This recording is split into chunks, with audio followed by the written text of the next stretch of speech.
Who knows what evil lurks in the hearts of men?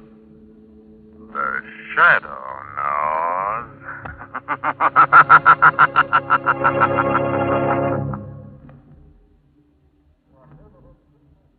Now the thrilling adventures of the Shadow, the hard and relentless fight of one man against the forces of evil.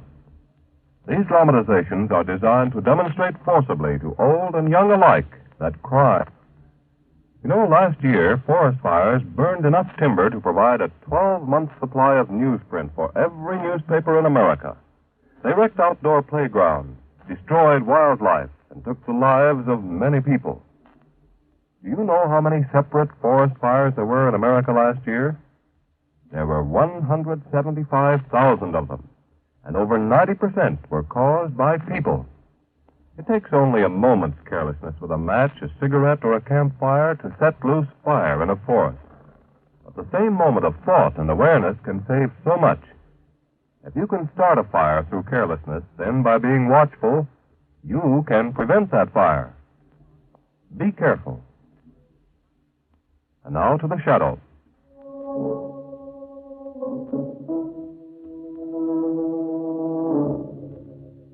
The Shadow, who aids the forces of law and order, is in reality Lamont Cranston, wealthy young man about town. Years ago in the Orient, Cranston learned a strange and mysterious secret: the hypnotic power to cloud men's minds so they cannot see him. Cranston's friend and companion, the lovely Margo Lane, is the only person who knows to whom the voice of the invisible Shadow belongs. Today's drama, Murder at Dead Man's Inn.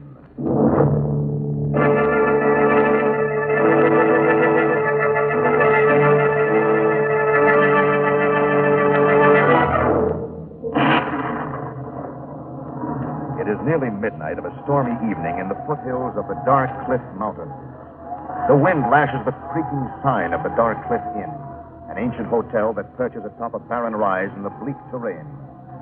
Before a flickering fire in the dilapidated interior sit three figures.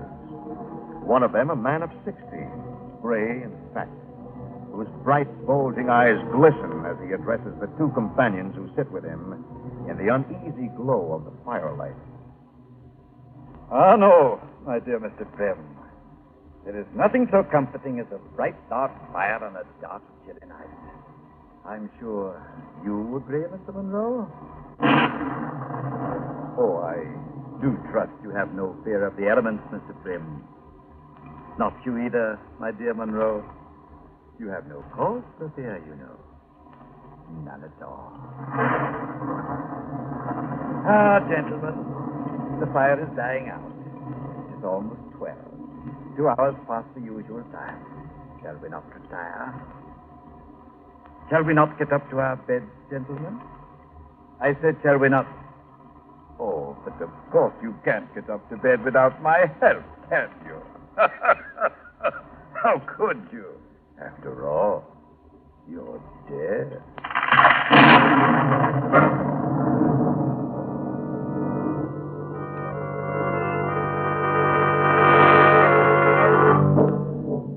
The storm that broke over the Dark Cliff Inn hit the city 50 miles away half an hour later, drenching dark streets and alleyways, as well as the lighted windows of Miss Margo Lane's apartment. Inside, she and Lamont Cranston watch the violence of the downpour. Oh, look at it come down. Thank heavens we got here before it broke loose. Well, I understand the old expression now. Which one, Lamont? One about it's not being fit night out for man or beast. Oh, now, who in the world could that be? Well, it could be for me, milady. I left this number. Oh. Hello? Cranston, Yes. this is Levet, Dave Levet. Oh, yes, Dave. What is it? I'm calling you from the Dark Cliff Inn. From where? The Dark Cliff Inn. It's 50 miles out on the old mountain road. What in the world are you doing out there? Why, I wanted to look the place over. I'm considering turning it into a summer hotel. Well, that's a poor neighborhood for a summer hotel, Dave. I'm afraid you'll regret the venture. I already am regretting it. Oh, what do you mean? Listen, Lamont. You know me. You've known me for years. And you know I don't scare easily. Of course, Dave. Well, I'm scared now. I'm petrified. Dave, what's the matter? I've walked into trouble. And I doubt if I'll walk out of it alive. Help me, Cranston, please. There are things going on here the like of which I've never seen before in my life. Are you alone out there, Dave? No. There are people with you? Yes. Well, can't they help you? No. Why not? Because they're all dead. What? Believe me, Lamont. Trust me, please, and help me. Help me. Hello. Hello, Dave. Dave! What was it, Lamont? Trouble. Oh, listen to that storm. You know, Margot, the evolutionists have a theory that we were descended from fish. So? Our ancestry should stand us in good stead tonight. We're driving to Darkcliff Inn.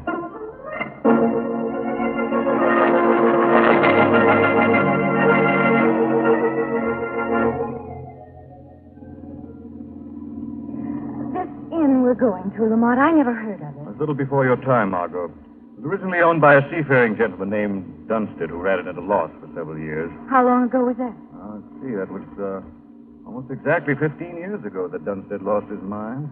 Lost his mind? It's only fair to him to think so, Margot. It would be worse to think that a sane man could murder 3 people in cold blood. What? Yes, on the night of the tragedy, there were 3 lone guests at Darkcliff Inn. Dunstead murdered all 3 of them in their beds. Oh, Lamont, he must have been insane. Well, I've always thought so. Particularly because of the deliberate viciousness he used. What do you mean? He had himself a time, it seems. He killed each of his victims in a different way. One by shooting, one by hanging, a third by a knife in the heart. They caught him, I hope. Now, he spared them the trouble. Well, you can answer that yourself, my lady.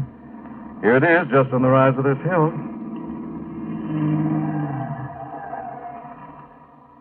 Well? It's the answer to a phantom's prayer. Yes, it's a little worse than I remembered it. Well, come on, Margot. We'll proceed with caution.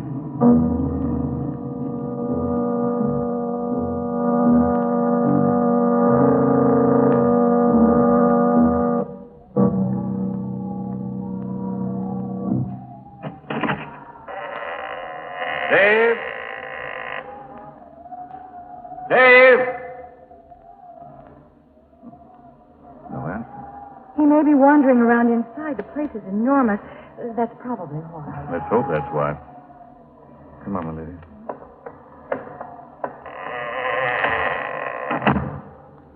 This place could use a woman's touch. Could use a dozen women's touches, all scrub women. Look at the spider web. Long and thick. 15 years of hard work for an industrious spider. And for what? Funny. What is? Levitt probably came in by the front door, don't you think? Yeah. Yet the dust on the floor is absolutely even. There's not a footprint anywhere. I wonder... You heard it too? I thought I did. Found upstairs? Yes. Come on, let's go up and have a look around. Lamont, Hmm? you think it's safe? I'd really hate to say, darling. Did you bring your flashlight, Lamont? Yeah. Good. It's dark as a tomb in here. Well, the current's probably been shut off. Lamont, what's that? Easy, sweetheart. Lamont, be careful. It might... It's okay. Emergency's over. It's only a door banging in the wind. Oh, please, let's get back downstairs. Now, with an open door to investigate? Impossible. How could we, Margo? But don't... Just a second. I'll look inside. Lamont, don't leave me. All right, come along. What kind of room is this? The bedroom. There's the bed. Lamont, What? look. There's somebody sleeping. Well, what do you know? Is it Levitt? No, I'm afraid not. Well, who is it? What in the world is he doing here? I'll try and find out. I beg your pardon. I beg your pardon. Louder. I'm afraid it wouldn't do much good, Margot. What do you mean? How else can you wake him up? I don't know, my dear. I don't think I can. In fact, I doubt if anyone can. What do you mean? Well, I don't urge you to look, Margot, but there's a bullet wound through the gentleman's temple. He's been dead a very long time. Lamont. The blood's dried black. Lamont, let's get out of here and call. Listen. It's the desk bell. In that deserted, dust-covered lobby? There it is again. Come on, quietly. Where are we going? Downstairs, darling, to see if we can be of service.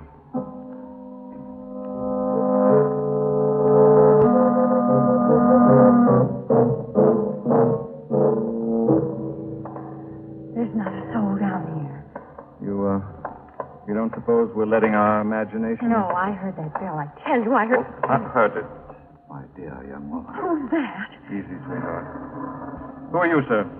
I'm a bit busy to be answering questions, my friend. What are you doing here? I might ask the same of you. Except that I asked first. I, sir, am here on behalf of the proprietor. The proprietor? Yes. In his absence, I am taking care of the establishment. And perhaps you'd like to know there's a corpse in the room to the left of the stairs. Of course. Oh, sir, you must mean dear Mr. Monroe. He's been with us for quite a while. But he's dead. Yes, of course he is, dear lady. I can't remember when dear Monroe was alive. What in the name? Where's Dave Levet? Who? You heard me, Mr. Levet. Dave Levet. I'm sorry, sir. He's not registered. Now, look here. He called me from this place. What's that? Oh, it's the buzzer again. I declare I've run my feet off in this hotel. Today, Mr. Prim again. What on earth would he want? Just a minute. I'll attend to you later, my friend, as soon as I've seen the dear Prim. He may never come back. We'll see that he does. Oh, you're coming along? Any reason why not? None at all, sir. You're perfectly welcome.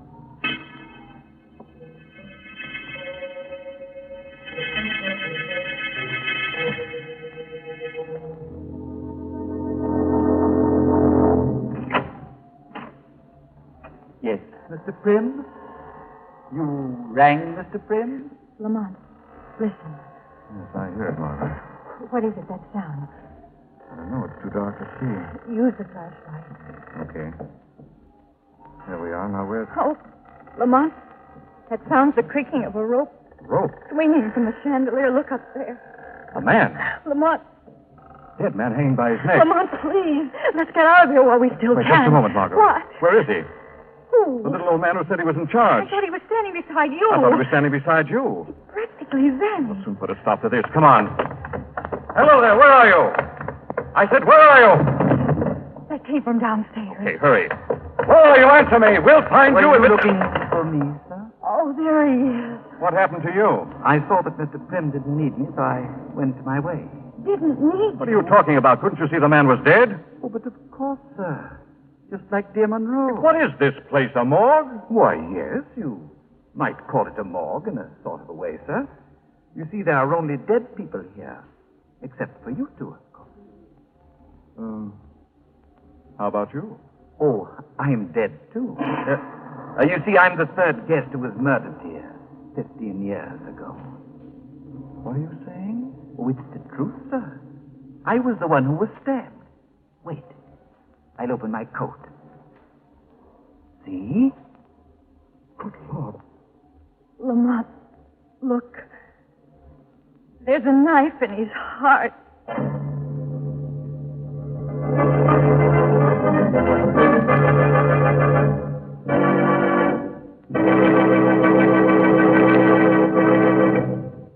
We'll return to the shadow in just a minute. The next time you buy a bottle of milk at your grocery store, look at the bottle top. It will say pasteurized. Now, pasteurization means a method of heating milk to destroy certain germs. But how do you know that bottle of milk is pasteurized? Have you any evidence besides that bottle top? Well, offhand, you'd think not. But the fact that you live in America is all the evidence you need. For there's a law that protects you from false labeling of food. And laws, well-enforced laws, too, that guard you and your family from harmful foods and drugs. Laws that you probably have never even heard of, yet in many cases your life depends on them. Remember, the Federal Food and Drug Act, like all other laws, was made by you, for you. It and all our laws give us protection and freedom as found nowhere else in the world. So let's hold on to them by respecting them, by obeying every law. Our freedom depends on it. And freedom is everybody's job. And now, back to the shadow.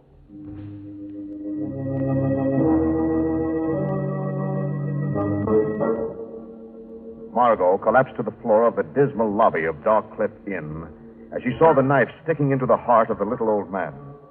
Quickly, Lamont bent over her to revive her, and when she had regained consciousness, he turned to the deathly little character with a question, only to find that he had disappeared again into the shadows of the bleak, dilapidated hostelry. Lamont, please, let's go. All right, darling. We'll see if we can locate some form of local authorities and get them to help find poor old Levet before... What was that? Nothing. Please, dear, let's go. I heard it. Probably rats in the walls. No, that's no ordinary sound. But, It's coming from just under our feet. Lamont... Let me have one more chance, my lady. One more chance to get to the bottom of this clammy situation. Please. I'll be back in a moment. You wait here. Oh, why can't I go along? Spoken like a true lady, sir. Come on, let's go.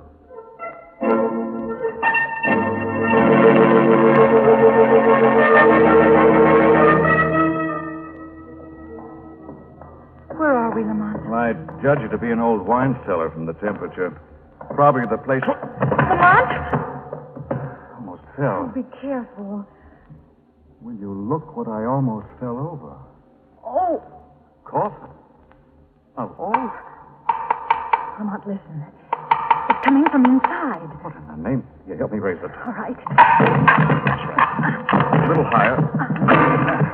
Lamont, It's Levet. Dave! Dave, are you all right? I'd have sworn I'd never see the face of a friend again. Help me out of Down here. there we are. What happened to you? Just after I called you, this strange old man who was wandering around the place We know. We've seen Yes. it. suddenly attacked me. He has the strength of a maniac, Cranston. He knocked me unconscious and then probably dragged me down the cellar steps because the next thing I knew, I was regaining my senses, nailed into this coffin here. Yes, he was very polite with us.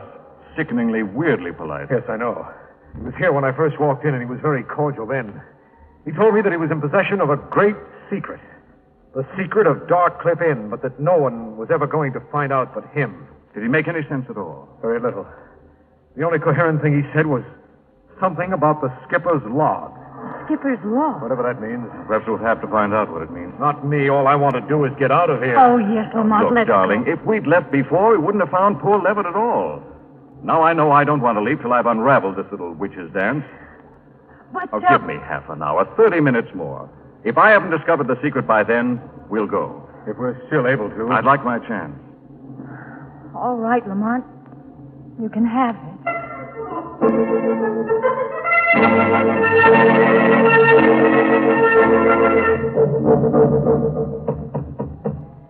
We've covered 4 stories of this place now, Lamont. Rapping on the walls. What's the idea? Well, it may be very optimistic of me, Margot, but I have a vague hope of finding a secret panel or a hidden safe. Why, Cranston? Instinct, Levitt, old man. Secret cache of some kind is strongly indicated. Are you going to try the next floor above? Next floor above is the attic. The attic. Extremely likely place, the attic. Then why can't Dave and I go on ahead and search up there? It would save time. I don't think... On the other hand, why not? Yes, it might be an excellent idea, except for one thing. Margot, Yes. you see... excuse us a moment, Levitt. Yes, go on. Now, look. Be very careful and very observant. When you get up there, I want you to remember...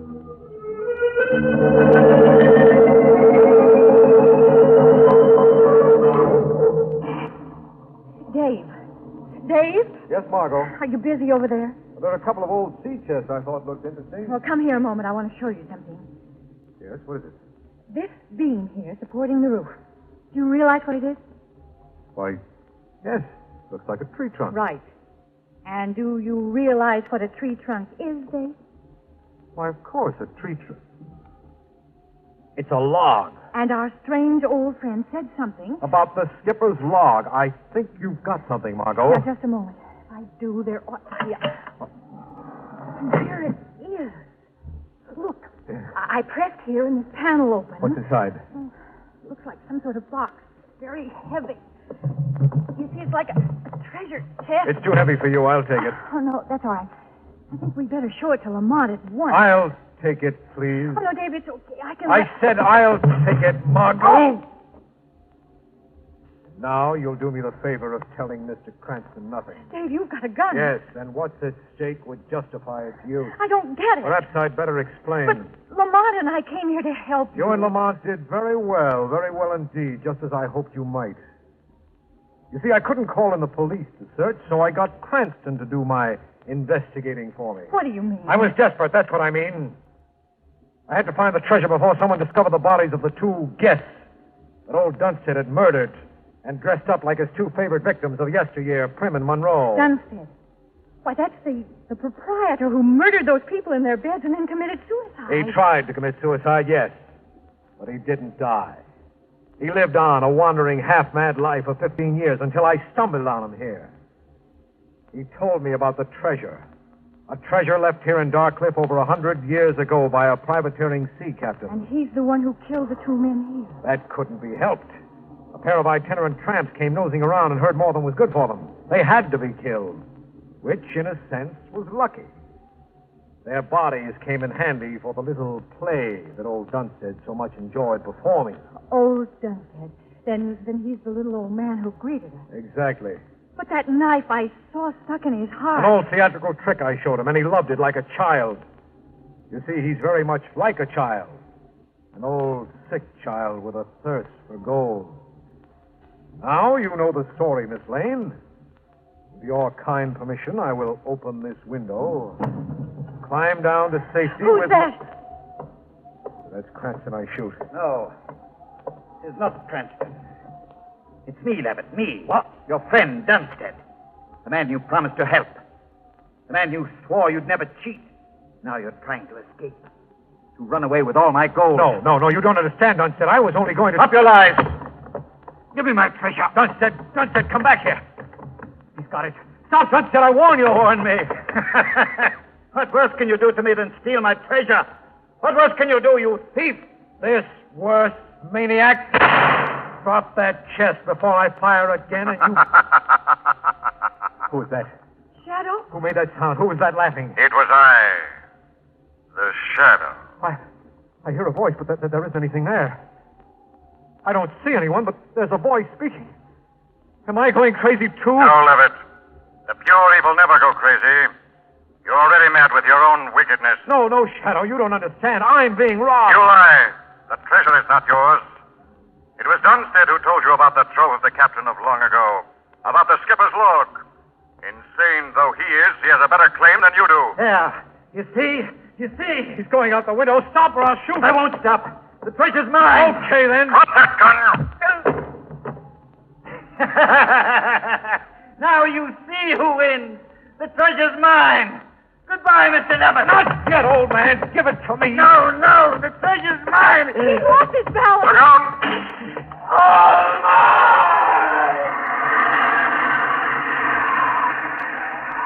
Oh, no.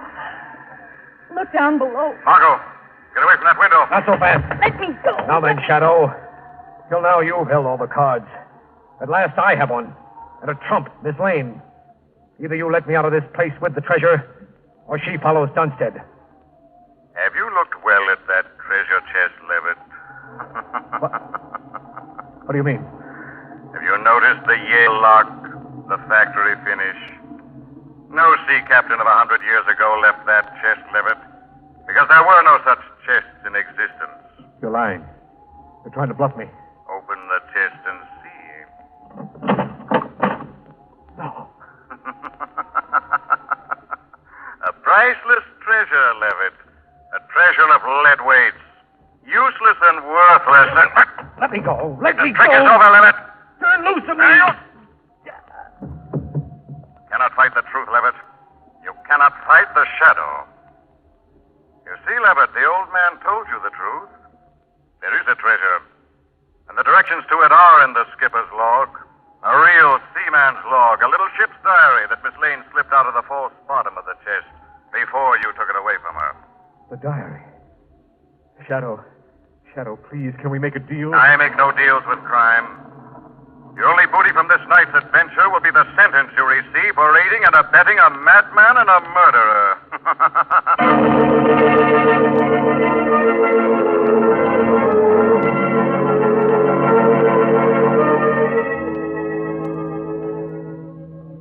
Oh, dear Lamont.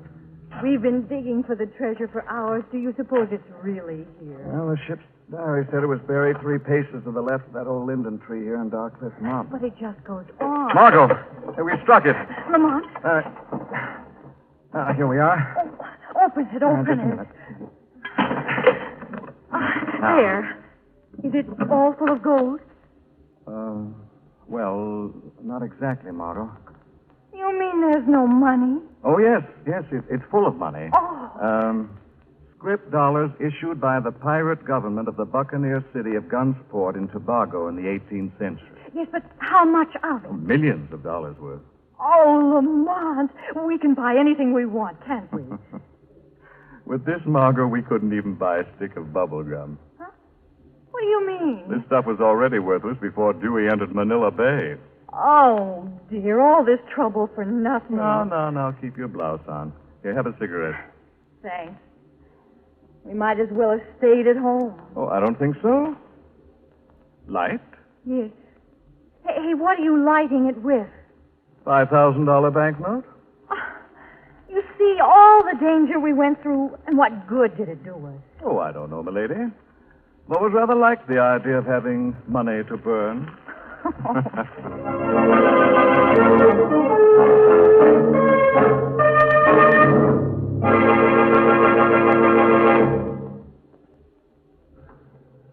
We can't stop a person from being prejudiced, but there is something we can all do to halt the spread of this unreasoning hate. First of all, recognize prejudice for what it is, an acute danger to the country. Isolate it. Don't spread stories which discredit members of any race or religion. In personal dealings with other people, judge them for what they are, and not on the basis of their race or religion. There will be those who will tell you that one group or another is to blame for all our present problems. You'll find that bearers of such stories are usually trying to gain political favor or make easy money by exploiting hate.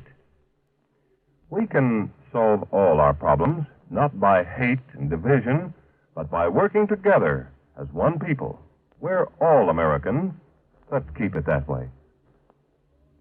Now back once again to the shadow.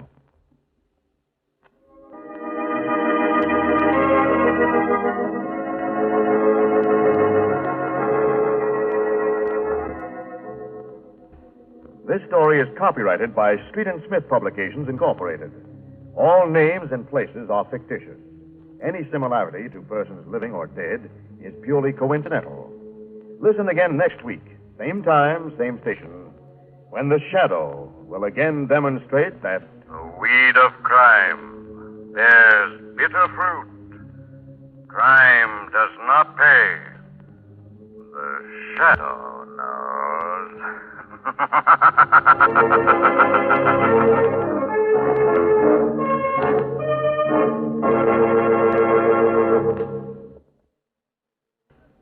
Next week, same time, same station, another strange and thrilling adventure in the Shadow's daring battle against the forces of evil. The part of Lamont Cranston was played by Brett Morrison. Margot by Grace Matthews.